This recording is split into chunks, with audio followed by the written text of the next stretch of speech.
This is the excitement at Kanyalafo Corner. Thank you. Asante. A primary school in Umulanga Township in the north of Durban in South Africa. As pupils geared up for the introduction of Kiswahili in their curriculum in June 2020. This is one of the 90 schools in 9 provinces in South Africa set to pilot Kiswahili in their curriculum. Besides French, Mandarin and German, Kiswahili is the only African language included in the official curriculum. South Africa's Education Minister Mdandeni Lungwana says the initiative will offer employment for Kiswahili teachers from Kenya after a similar arrangement South Africa made with Tanzania. If the Kenyan government is interested, I'm sure further partnerships can be developed, because even if we're to train our own teachers, we would want to train them tapping into the skills of those countries that where Swahili is dominant. So like in Kenya, I'm sure our government would be interested to see what advantages a partnership with Kenya can bring in addition to that of Tanzania that we have.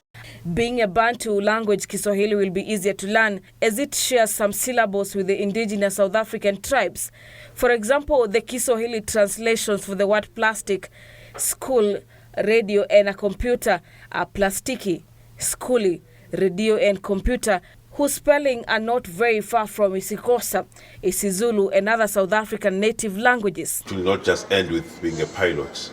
We'll see many successes and we'll see many advantages, and then start rolling out in rest of our schools as a language that must be taken by our learners.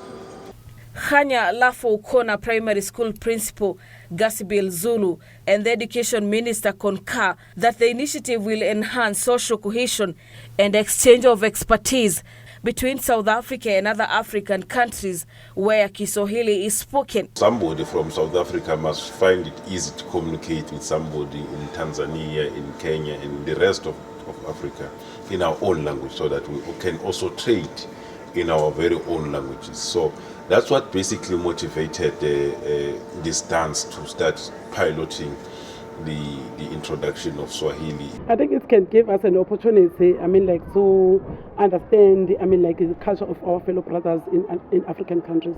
That could be a good opportunity for us, because we need to learn from one another. The initiative is also seen as a remedy to the xenophobic attacks that almost estrange South Africans from the neighbors, as Kiswahili language will help unite Africans beyond the physical boundaries. Demystify a lot of misconceptions and stereotypes about each other, because unfortunately, because of colonialism, that's what we were indoctrinated with.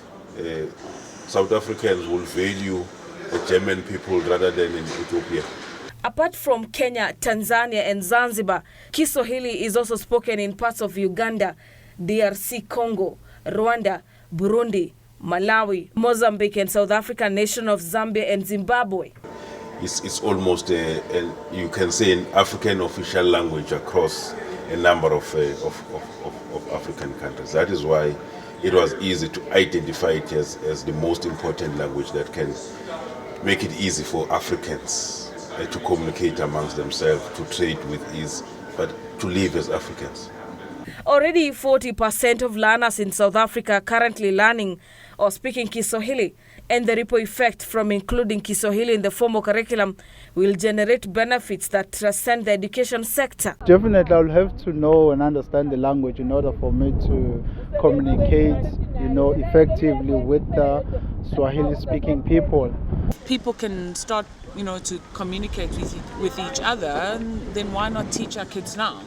I think Africa's got a huge potential. We are an extremely rich continent. It's something that was needed for a long time, just so we can understand each other as African countries, especially Swahili. It's a wonderful language. Kiswahili will in 5 months become a lesson in South Africa's classroom.